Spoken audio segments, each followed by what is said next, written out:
I learned that monsters come in all shapes the night I watched a man beat his pregnant wife through a third-floor window and decided that some debts can only be paid in blood. My name is Victor Edwards. I'm 32 years old, and I run the most powerful criminal organization in Riverside City, with the kind of iron control that comes from understanding that mercy is sometimes the cruelest thing you can offer.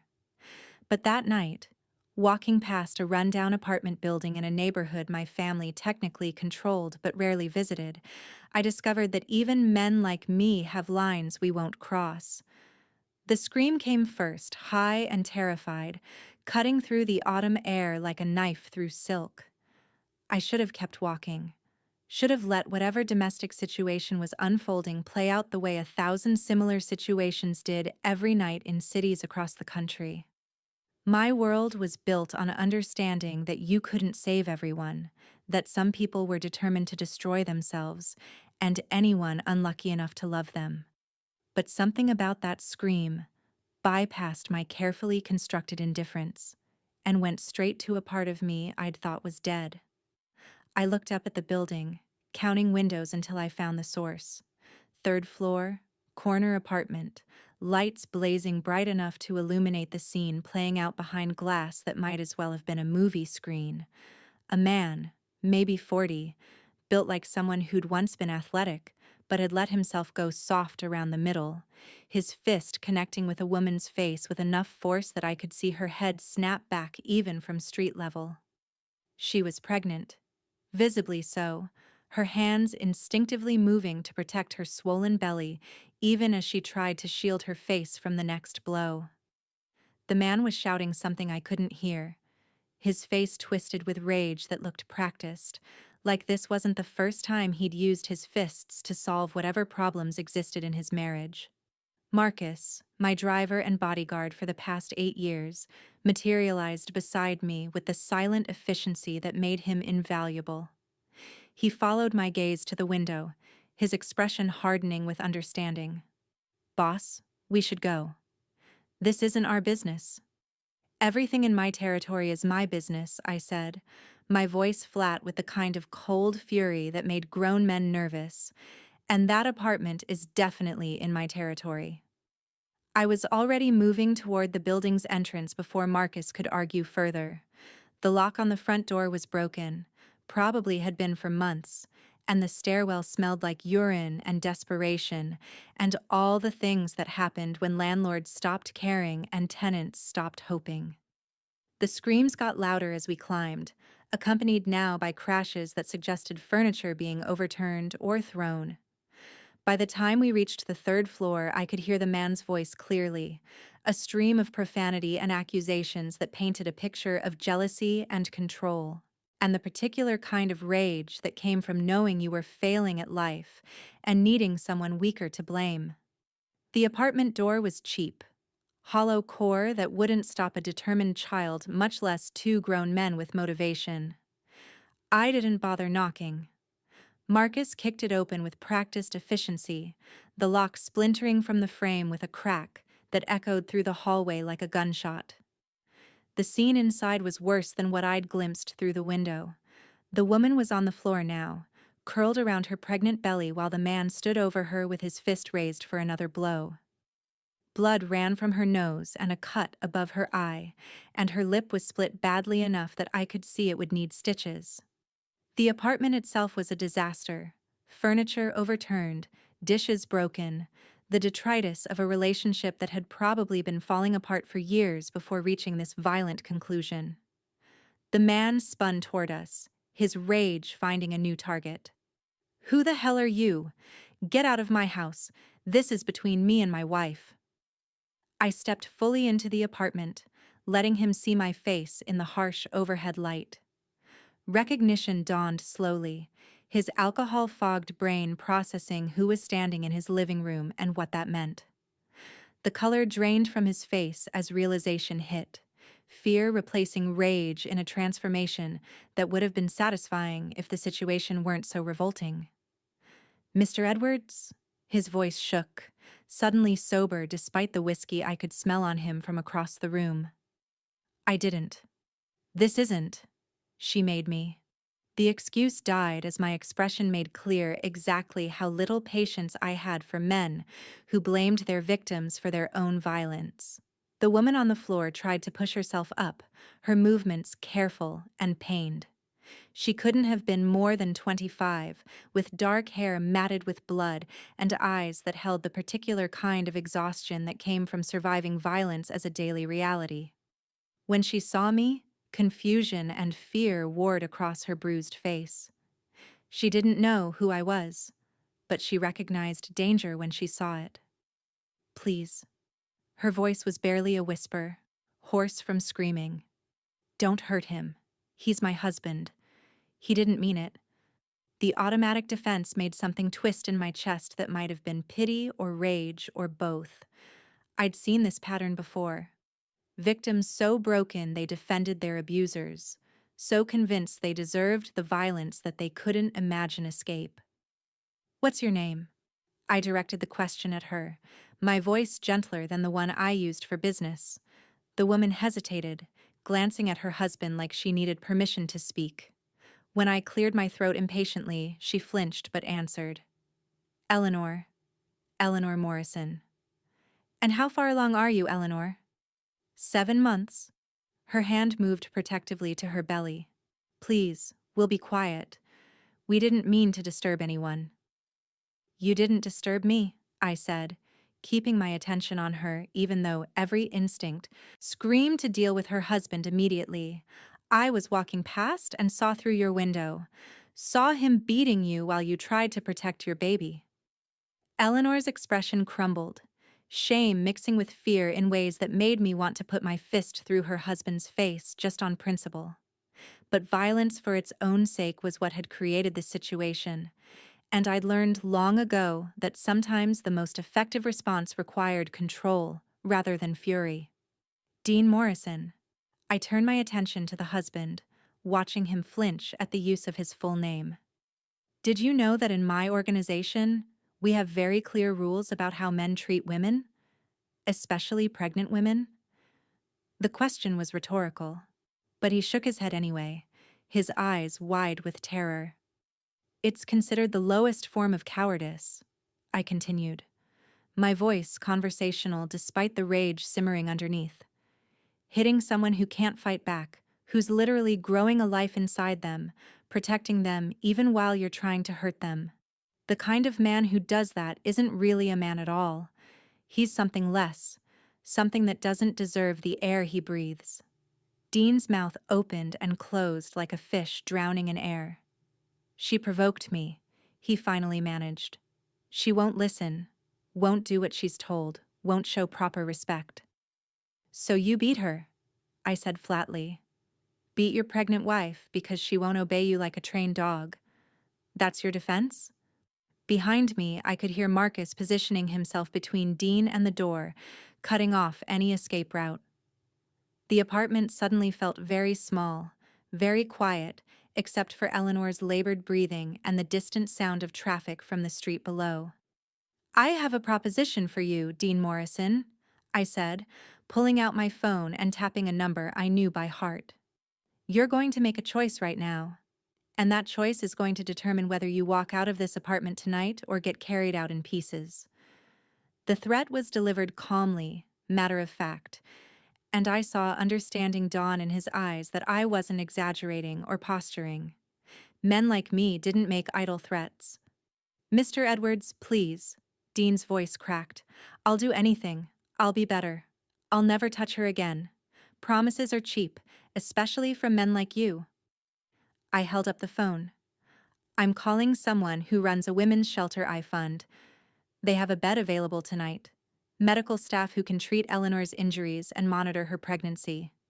She's going to go there, right now, and you're going to let her leave without argument or resistance. And if I refuse, then Marcus breaks both your legs, and we burn this apartment with you inside it. The police will find evidence that you started the fire while drunk, that Eleanor barely escaped with her life.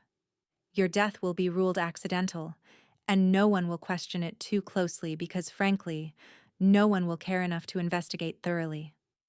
I let that sink in for a moment before continuing. Or you can make the smart choice.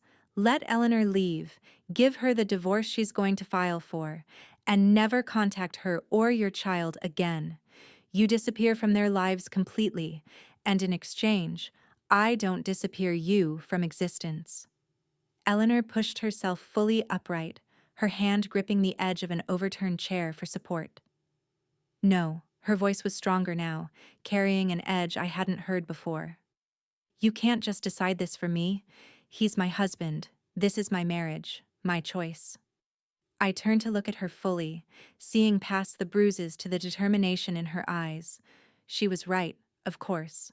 I was making decisions about her life without her consent, operating on the assumption that I knew what was best. It was exactly the kind of control her husband had been exercising, just wrapped in different packaging. You're right, I said, surprising myself with the admission. This should be your choice. So I'm asking you, Eleanor Morrison, what do you want? She stared at me like I'd spoken a foreign language, the question so unexpected that she didn't know how to process it. Behind her, Dean started to speak, probably to tell her what she should want, but Marcus moved forward with a warning look that shut him up immediately. I want. Eleanor's voice trembled, then strengthened. I want my baby to be safe.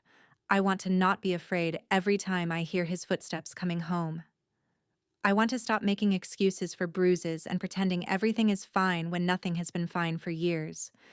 Her eyes met mine with sudden fierce clarity. But I don't know how to leave. I don't have money or family or anywhere to go. Every time I've tried to plan escape, he finds out, and it gets worse. The admission cost her something. I could see it in the way her shoulders sagged with exhausted defeat. This was a woman who'd been fighting a losing battle for so long that she'd almost forgotten what winning looked like. Now you have somewhere to go, I said simply. The shelter has security, counselors, legal aid to help with divorce proceedings. They'll protect you and help you build a life that doesn't include being someone's punching bag. Eleanor looked at her husband, and I watched something shift in her expression. Maybe it was permission she was finally giving herself, or maybe just acceptance that this was her chance, and she had to take it before it disappeared. When she spoke again, her voice was steady. Okay, I'll go. The transformation in Dean was immediate and predictable. No, you can't leave. You're my wife. This is my child. Every word was punctuated with movement toward Eleanor, but Marcus intercepted him smoothly, one hand gripping his shoulder hard enough to make him gasp with pain. The child is Eleanor's, I corrected coldly. You lost any claim to fatherhood the moment you decided violence was an appropriate response to disagreement, and she's not your property, regardless of what piece of paper says you're married. Marcus, help Eleanor gather whatever she needs. We're leaving in 5 minutes. The next few minutes passed in tense silence as Eleanor moved through the apartment collecting essentials. Clothes, documents, a few photographs that probably represented better times before everything had gone wrong. I watched Dean the entire time, seeing him cycle through emotions, rage, denial, bargaining, finally settling on a kind of defeated resignation that suggested some part of him knew this had been inevitable. When Eleanor was ready, Marcus guided her toward the door with surprising gentleness for a man whose primary job involved breaking bones. She paused at the threshold, looking back at the apartment that had been her prison. There were tears on her face, but I couldn't tell if they were from relief or grief or just the physical pain of her injuries. Thank you, she said quietly, directing the words at me. For seeing me. For not walking past like everyone else does.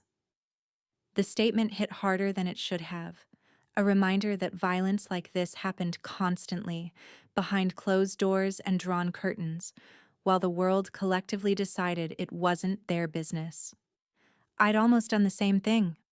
Almost kept walking because intervening meant complications I didn't need. If you ever come near her again, I said to Dean, my voice carrying the weight of absolute certainty. If you try to find her, or contact her, or interfere with her new life in any way, I will hear about it. And when I do, there won't be warnings or second chances. You'll simply disappear, and your body will never be found. Do you understand? Dean nodded frantically. His earlier bravado completely evaporated. Good. I moved toward the door, then paused. One more thing. The apartment rent is paid through the end of the year, so you won't be able to claim she abandoned you financially. And if anyone asks why your wife left, you're going to tell them the truth. That you beat her while she was pregnant, and she finally found the courage to escape. You're going to own what you did instead of spinning stories that make you the victim.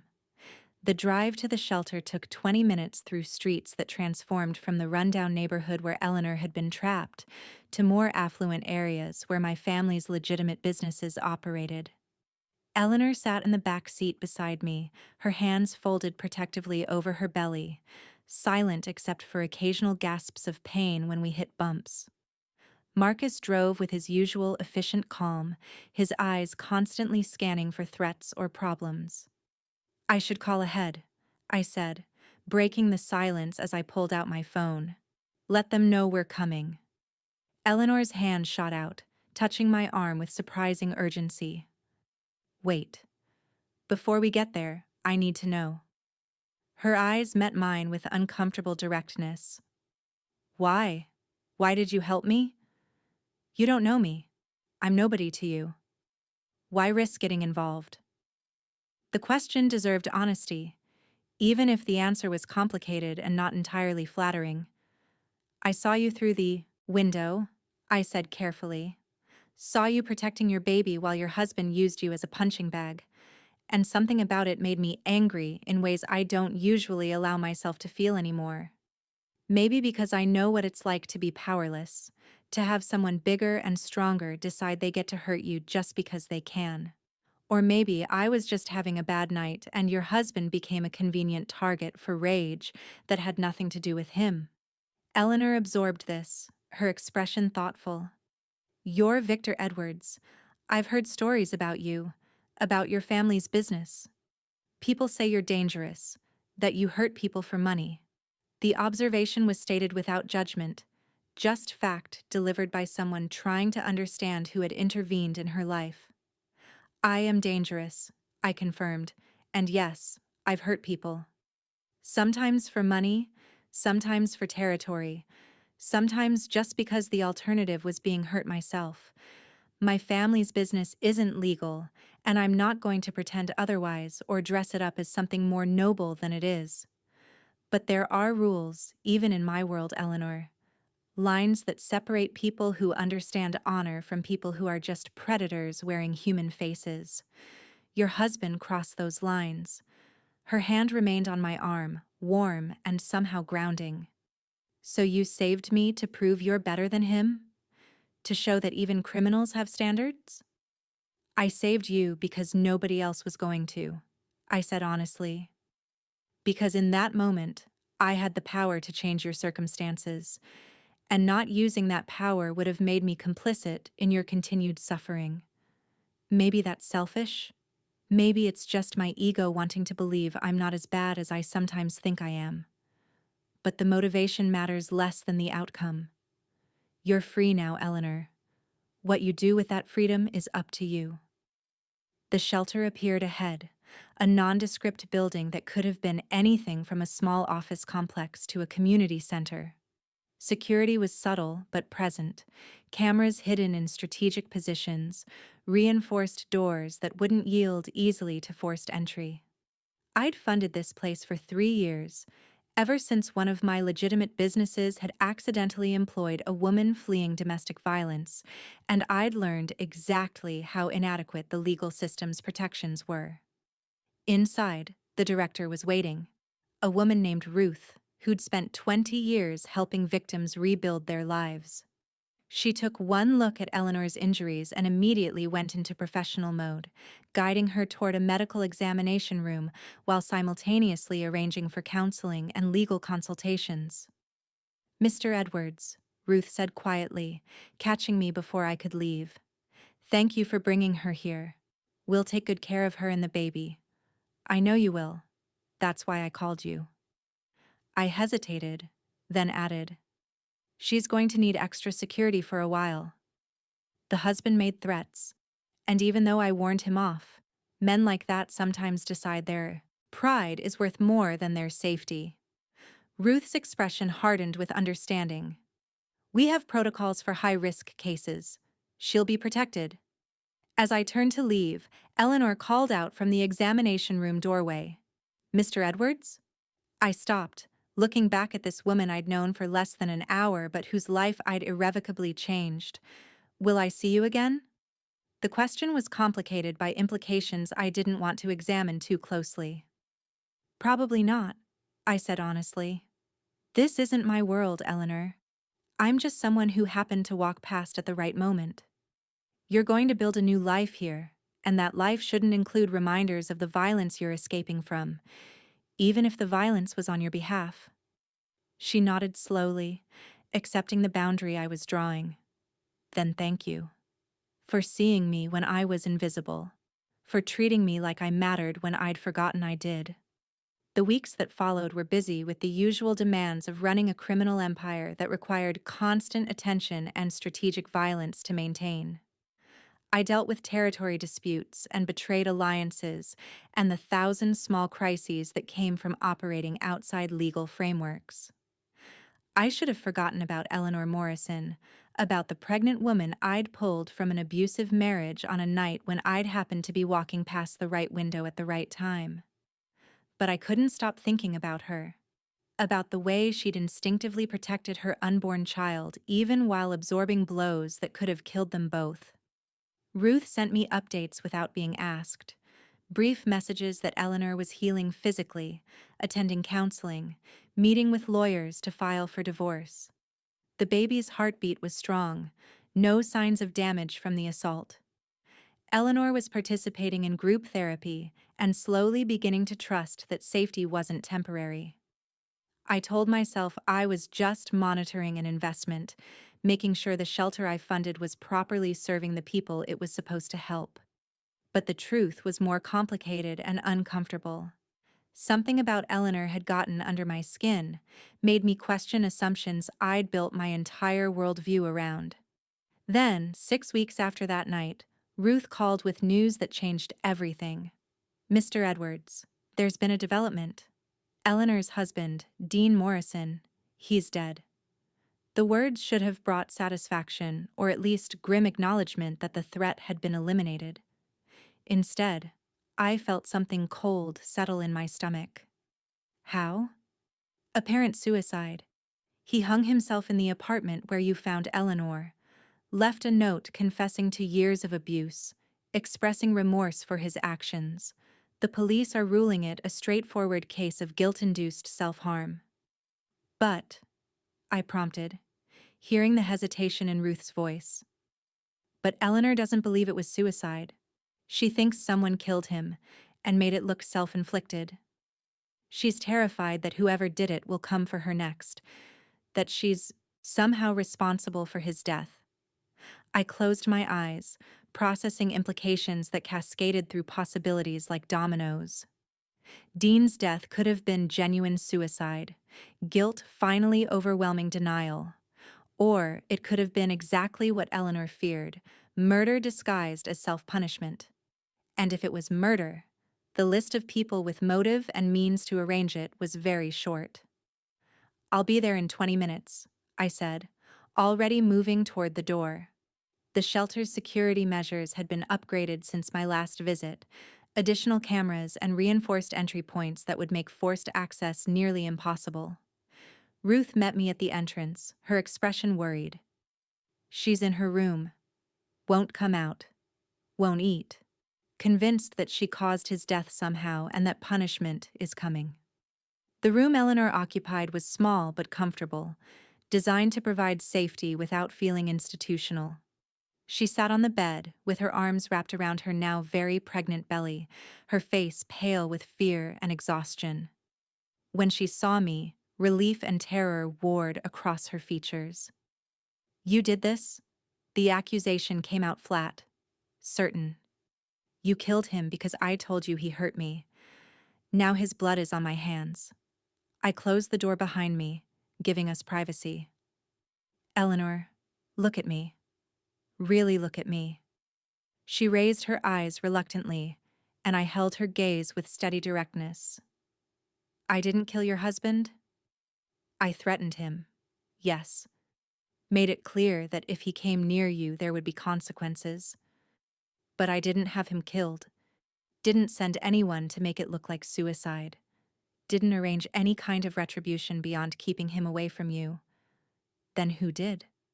Her voice broke. Who else would want him dead? Maybe nobody, I said gently, settling into the chair across from her bed. Maybe he really did kill himself, Eleanor. You escaped, filed for divorce, made it clear you weren't coming back. Some men can't handle that loss of control, can't cope with the reality that they destroyed the only good thing in their lives. Guilt and shame can be as deadly as any weapon. She shook her head violently. Dean didn't feel guilt. He never apologized, never acknowledged he was wrong. He blamed me for everything, said I made him violent by being difficult. Men like that don't suddenly develop consciences. You'd be surprised what people feel when they're forced to confront themselves without their victims present to absorb their rage. I leaned forward, keeping my voice calm and reasonable. But if you're right, if someone did kill him, it wasn't me or anyone acting on my orders, which means whoever did it had their own reasons that have nothing to do with you. The investigation into Dean Morrison's death revealed complexities I hadn't anticipated. The police found evidence that Dean had been dealing drugs, small-time distribution that put him in debt to suppliers who didn't forgive missed payments. His suicide note mentioned financial problems alongside abuse confessions, painted a picture of a man overwhelmed by failures on multiple fronts. The theory that emerged was that Dean's death was genuinely self-inflicted, brought on by the combination of losing his wife, owing money he couldn't repay, and facing legal consequences for domestic violence that Eleanor's divorce filing had made public. It was neat, almost too neat, but sometimes reality was simpler than conspiracy. Eleanor gradually accepted that Dean's death, whatever its true nature, wasn't her responsibility or fault. Her belly continued to grow, the baby thriving despite the trauma and stress of recent months. She attended classes on childbirth and parenting, met with therapists who helped her process years of accumulated abuse, slowly rebuilt a sense of self that had been systematically destroyed by someone who should have protected her. I visited more often than I'd intended, always finding excuses. Checking on the shelter's security, discussing funding for new programs, making sure Ruth had the resources she needed. But really, I was checking on Eleanor, watching her transform from terrified victim to someone who was beginning to believe in her own strength and worth. You don't have to keep coming, Eleanor said during one visit about 2 months after Dean's death. I know you're busy with important things. This stopped being about obligation a long time ago, I said honestly. You matter to me, Eleanor. I don't fully understand why or what that means, but ignoring it feels like lying to both of us. She studied me with those dark eyes that had seen too much, but somehow hadn't hardened completely. What do you want from me, Victor? The use of my first name felt intimate, a boundary crossed that we probably should have maintained.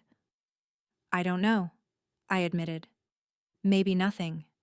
Maybe just to know that pulling you out of that apartment mattered, that you're building something good from circumstances that could have destroyed you completely. Or maybe, her voice was soft but direct. You're lonely and broken in your own ways, and seeing me survive makes you think you might be able to survive too. The observation was too accurate, cutting through defenses I'd built so carefully that I sometimes forgot they were there. Men like me weren't supposed to be lonely. We were supposed to be self-sufficient, needing nothing beyond power and control and the respect that came from being feared. But Eleanor had somehow seen past all that to the human underneath. the person who'd chosen violence as a shield against vulnerability. The baby came 3 weeks later, a girl with Eleanor's dark hair and lungs strong enough to make her displeasure at being born very clear. I was in the middle of a business meeting when Ruth called with the news. Negotiations with a rival family about territory boundaries that had been disputed for months. I should have finished the meeting, should have treated Eleanor's daughter's birth as the minor event it technically was in my life. Instead, I walked out mid-sentence, leaving my advisors staring after me in confusion while I drove across town to a hospital I'd never visited.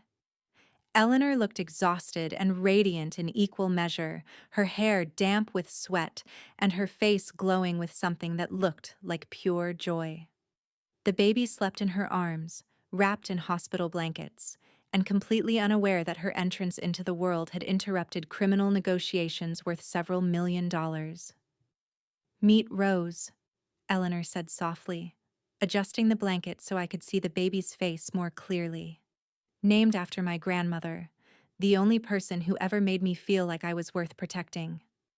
Rose was tiny and perfect, her features still wrinkled from birth, but already showing hints of the person she would become. I found myself reaching out without thinking, my finger touching her small hand. Rose's fingers curled around mine with surprising strength, holding on like she knew I'd been part of the chain of events that led to her safe arrival. "You saved her life," Eleanor said quietly. "That night when you looked up at my window instead of walking past, you saved both of us." "I saved you from one kind of death," I corrected, not taking my eyes off Rose's tiny face. "You saved yourself by choosing to leave, by filing for divorce, by doing the hard work of rebuilding. All I did was provide an exit when you were ready to take it." Still, her hand found mine, the one not currently being gripped by her daughter. "You saw me when I was invisible. That matters more than you realize." The months after Rose's birth passed in a rhythm that felt almost normal despite the abnormal circumstances. Eleanor thrived in ways that suggested she'd been waiting years for the chance to become who she actually was, rather than who Dean had forced her to be. She got a job at a bookstore, found an apartment through the shelter's transitional housing program, slowly built a life that was hers rather than something defined by fear and survival.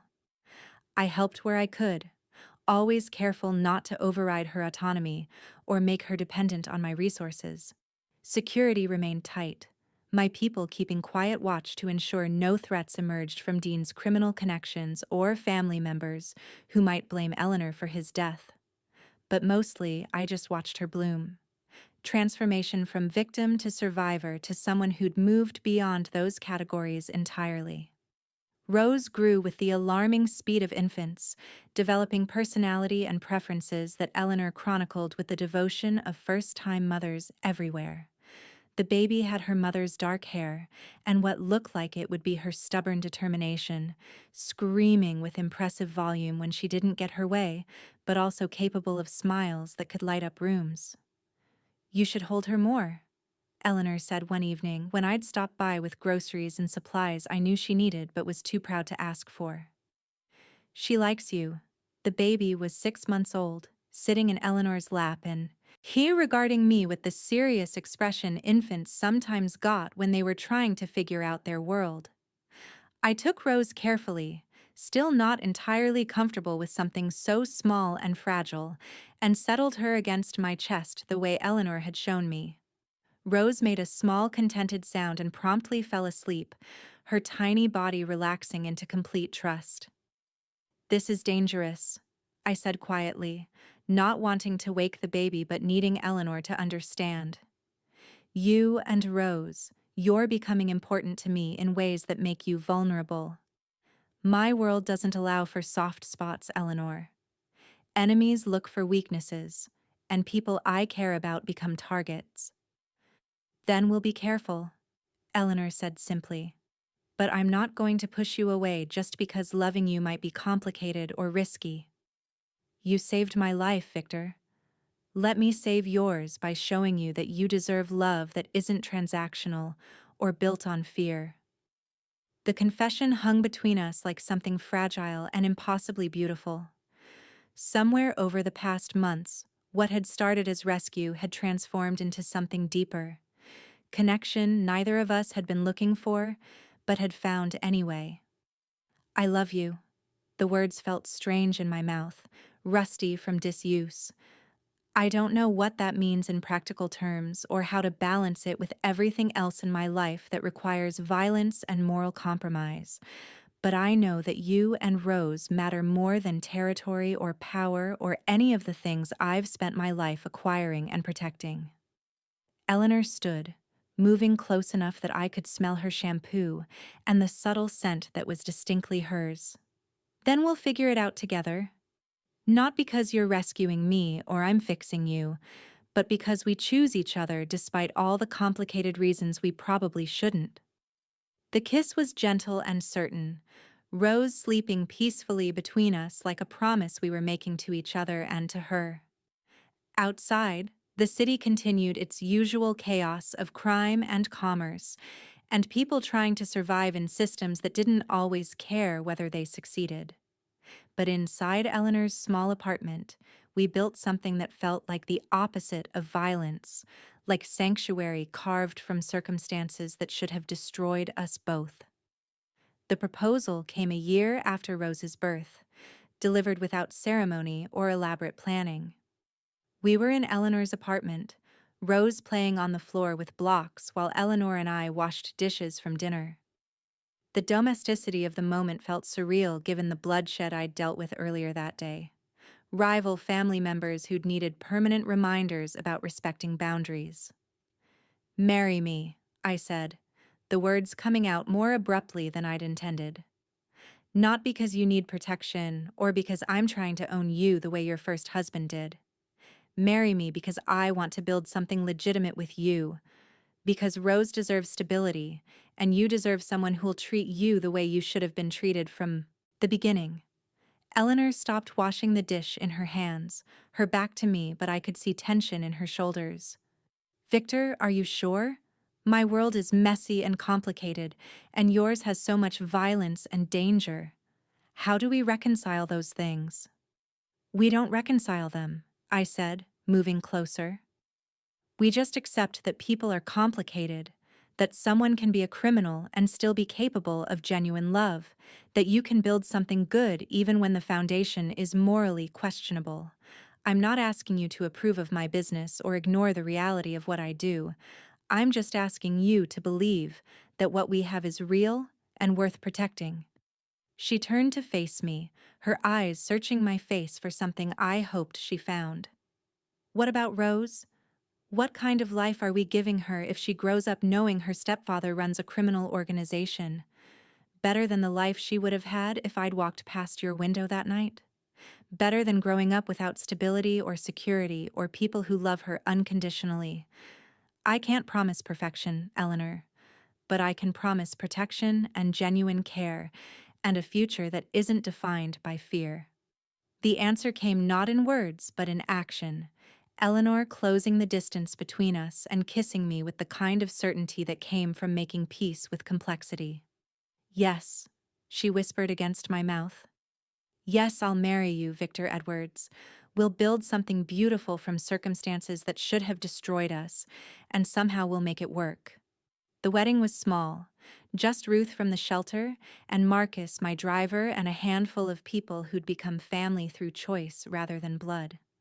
Eleanor wore a simple dress that made her look radiant, and I wore a suit that probably cost more than most people's cars, but tried not to think about the blood money that had paid for it.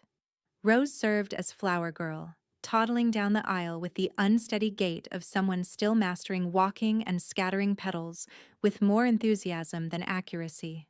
The ceremony was officiated by a judge I had on payroll, though he seemed genuinely moved by vows that acknowledged our complicated reality rather than pretending we lived in some sanitized fantasy. "I promise to protect you and Rose with everything I have," I said, meaning every word. "To never use my power against you, to never let you forget that you're valued and loved and essential, to be the person you see in me even when I struggle to see it myself. Eleanor's vows were equally honest, promising partnership without submission, love that acknowledged my darkness without trying to fix it, commitment to building something good even when circumstances suggested we shouldn't try. We exchanged rings that felt like more than symbols, like tangible proof that transformation was possible, even for people who'd been broken by their own histories.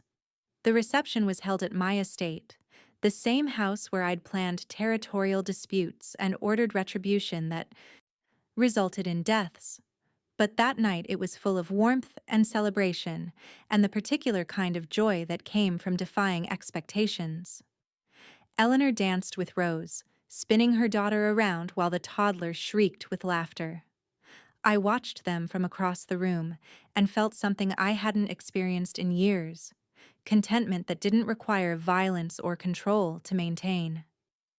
"You did good, boss," Marcus said quietly, appearing beside me with the silent efficiency that made him invaluable. "Saving that woman, building this family. Your father would be proud." My father had been a brutal man who taught me that love was weakness and sentiment was liability. But maybe he'd been wrong, or maybe I was just choosing to believe different lessons. Either way, I'd found something worth more than territory or power, worth protecting with the same fierce determination I brought to everything else.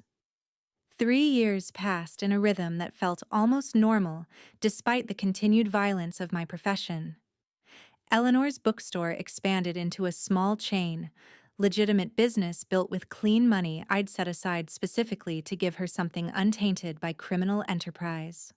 Rose started preschool, bright and curious, and loved with the kind of fierce devotion that came from her mother's determination that she'd never know the fear Eleanor had survived. I continued running my organization, making the hard choices that came with maintaining power in a world that didn't forgive weakness. But I also came home every night to a family that didn't judge me for my profession, that somehow managed to love me despite understanding exactly what I was capable of. The transformation wasn't complete or perfect. There were still nights when I came home with blood on my hands, metaphorically, if not literally. Still days when Eleanor looked at me with worry that suggested she was wondering if she'd made a mistake. But we worked through it together, building trust through honesty rather than pretending I was something I wasn't. Then came the night that tested everything we'd built, reminder that darkness had long shadows, and sometimes the past refused to stay buried. I was at the estate handling business when Marcus called with news that made my blood run cold. "Boss, there's a situation. Dean Morrison, Eleanor's first husband. He's not dead." The words didn't make sense initially, my mind rejecting information that contradicted established reality. Dean had committed suicide 3 years ago. Police investigation had confirmed it. Closed the case with official documentation.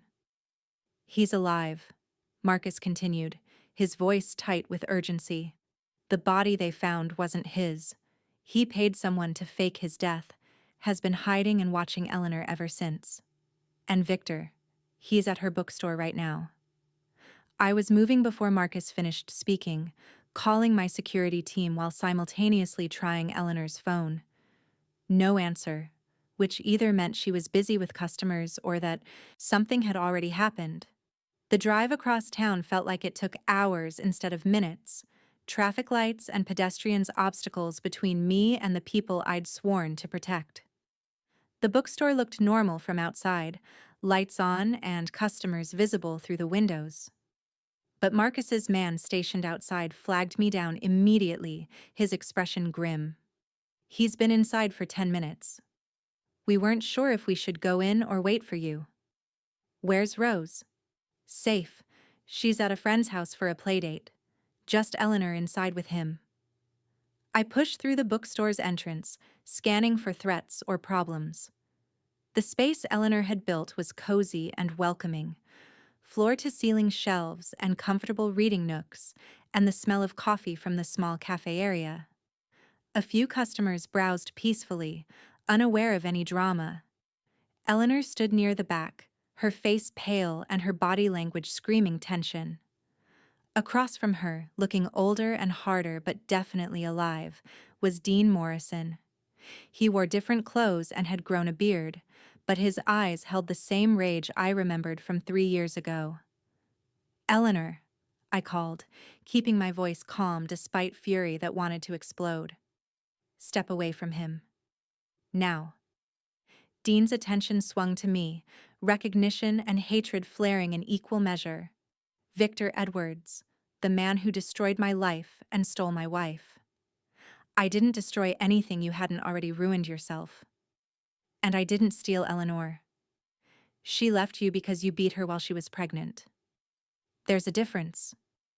You had no right. Dean's voice rose, drawing attention from customers who were starting to realize something was wrong. She was mine. My wife. My property. Mine to discipline however I saw fit. The words made several customers gasp and start moving toward the exit. Within seconds, the store was clearing out, people sensing danger and choosing self-preservation. Which left just the four of us, Dean and Eleanor near the back, me blocking the front entrance, and Marcus positioning himself to cut off alternative exits. "Eleanor," I repeated, more urgently. "Come here, now."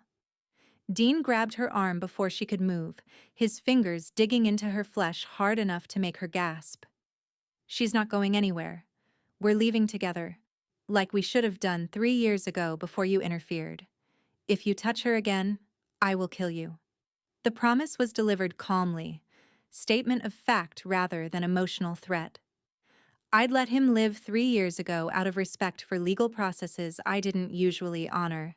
That mercy had been a mistake I wouldn't repeat. Dean pulled a gun from his waistband, the weapon shaking in his hand but pointed steadily at Eleanor's head. "Back away or I'll paint these nice walls with her brain. Do you really think she'll come with you willingly after you threaten to kill her?" I kept my voice reasonable, buying time for Marcus to get into better position. "You're not thinking clearly, Dean. Whatever you planned, whatever you hoped would happen, this ends badly for you. My wife survived without you. She built a life, raised your daughter, moved on. You're not reclaiming anything except a prison cell or a grave. Maybe, but at least she'll be mine again." Dean's finger tightened on the trigger. "At least I'll have control, even if it's just for a moment." The gun fired, the sound deafening in the enclosed space. But Eleanor wasn't where the bullet should have hit her. Marcus had tackled her to the ground while I closed the distance to Dean, my hand catching his wrist and twisting until bones broke with audible cracks. The gun clattered to the floor as Dean screamed, his rage transforming into agony. I put him down hard, my knee on his chest and my hands around his throat with just enough pressure to demonstrate how easily I could end him. "This is the last time you'll ever threaten her," I said quietly, my face inches from his. "The absolute last time. You should have stayed dead, Dean. Should have taken the out I gave you 3 years ago and disappeared into whatever hole you dug for yourself. But you couldn't let go. Couldn't accept that Eleanor was never yours to begin with." Eleanor was sobbing, Marcus helping her to her feet while checking for injuries. She was physically unharmed but emotionally shattered. The return of the husband she'd thought was dead resurrections, all the trauma she'd worked so hard to process. "He's not worth it." Eleanor's voice cut through my rage. "Victor, he's not worth becoming a murderer over. Let the police handle him. The police won't keep him away permanently." My grip tightened slightly on Dean's throat, watching his face turn red and then purple. "He'll get a few years for assault and weapons charges. Then he'll be out again, still obsessed with reclaiming something that was never his. The cycle will never end unless I end it. Then end it legally." Eleanor moved closer, her hand touching my shoulder.